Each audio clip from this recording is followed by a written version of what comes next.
Millions of people around the world are voluntarily putting themselves through physical pain.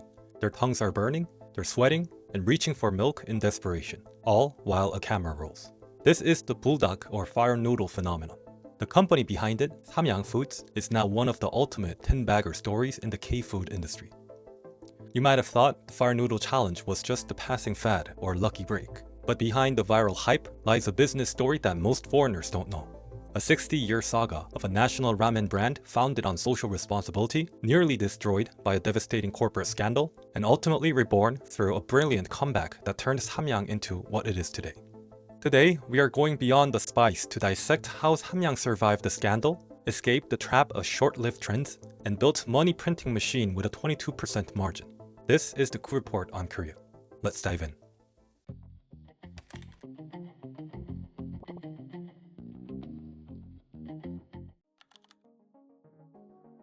Before it became the global phenomenon it is today, Samyang had to overcome a crisis that almost erased its history. Samyang started in 1963 when the founder Chun Jong-yoon launched Korea's first ramen.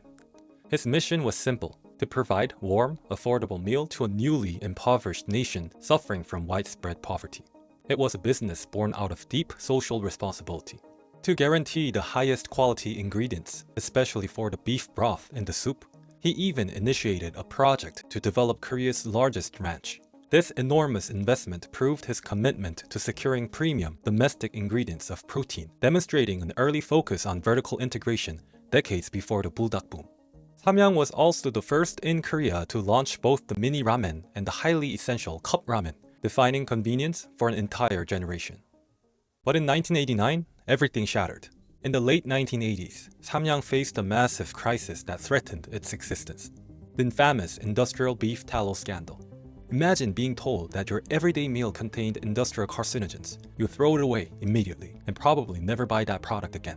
Samyang was falsely accused of using industrial-grade fat instead of edible palm oil to make their noodles.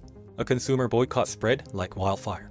Samyang's market share, which had been over 60% in 1979, plummeted overnight. Their competitor, Nongshim, surged to nearly 60% by 1989, permanently pushing Samyang to the sidelines of the market for decades.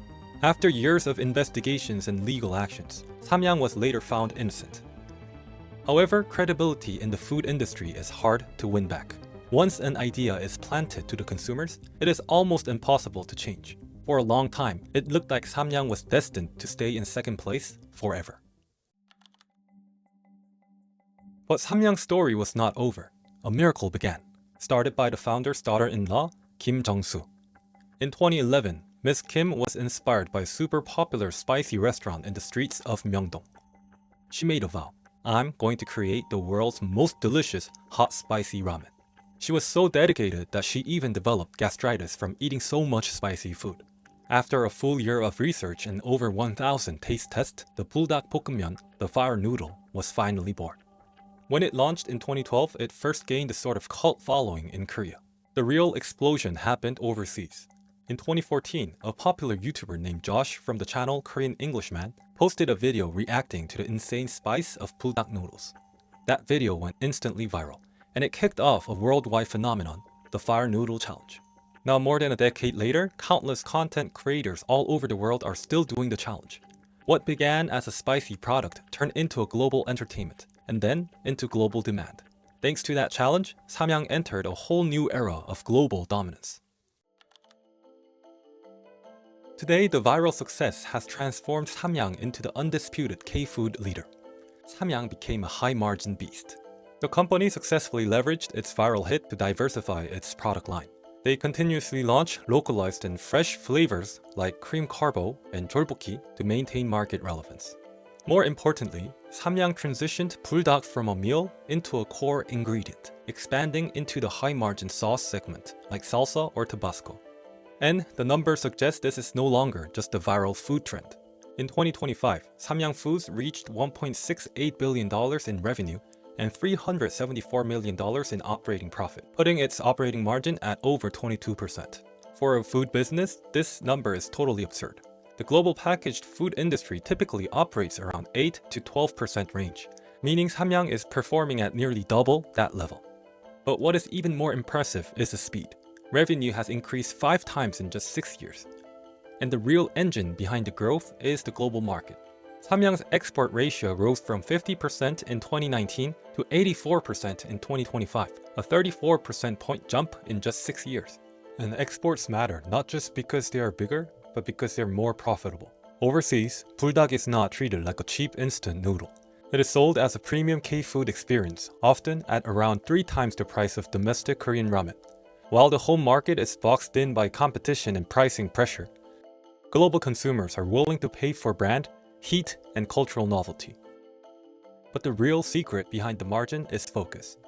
Let's compare Samyang Foods to Nongshim, its fierce rival. In 2025, Nongshim's operating margin was a mere 5% compared to Samyang's 22%. Nongshim's flagship product, Shin Ramen, accounts for about 44% of sales. For Samyang, buldak is closer to 70%. That sounds concentrated, and it is. But that concentration is also the advantage. It means fewer SKUs, fewer production changes, less waste, and much stronger scale economics.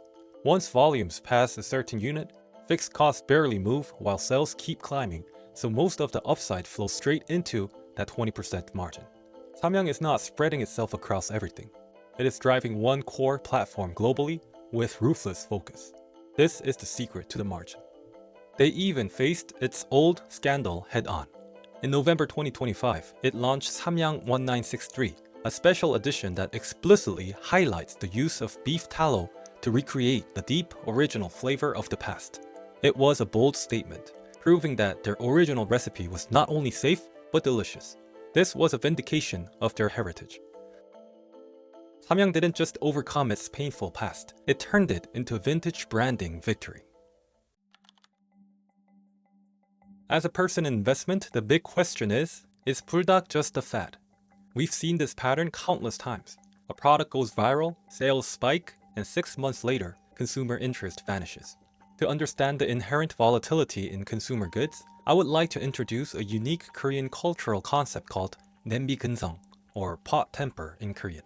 This refers to a thin metal pot that boils instantly when the fire's on, but cools down just as fast the moment the heat is off. This concept perfectly illustrates how any global trend, whether it's a specific product, a social media challenge, or a viral celebrity item, is subject to this pot temper. It explodes overnight, only to enter the death valley, where it quickly disappears. This pot temper effect was evident with celebrity J Park's One Soju in Korea, when launched sold 2,000 bottles in 3 seconds, but soon struggled with inventory. Globally, items like the fidget spinner, it was everywhere around the world, and then it basically disappeared overnight. So what is the sticky formula that allows a brand to survive the pot temper? It is actually simple. A product people want to buy again, and a brand people want to talk about. First, the product itself has to survive after the hype cools down. For buldak, that meant creating a flavor that was not just spicy but strangely addictive, what I'd call delicious pain. The challenge may create the first purchase, but that taste creates the second, third, and 10th. Second, the brand has to turn the product into something bigger than food. That is what the Fire Noodle Challenge did. It transformed buldak from a noodle into a global social ritual. Most viral products only have one of these two. Some are fun to try, but not worth buying again. Others are good products, but never become a cultural event. Buldak had both, a repeatable product and a shareable ritual.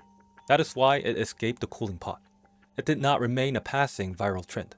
It became a category of its own.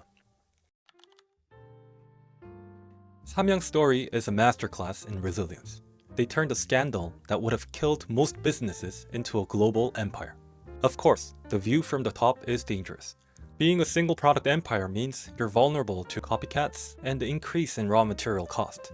But for now, Samyang has proven that when you master one thing better than anyone else, you become undeniable. So here's the final spoon of insight for this report. In the modern attention economy, focus is the ultimate multiplier.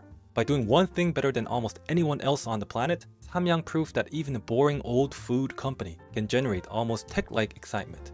If the product has the pain, the brand has the ritual, and the business has the discipline. And honestly, it's the same for people. You don't need to be everything to everyone. Just find your spice, that one thing you master until you become undeniable. Do that, and success is not a lucky break. It becomes inevitable. Thanks for watching the Koo Report on Korea. I'm Koo, and I'll see you in the next report.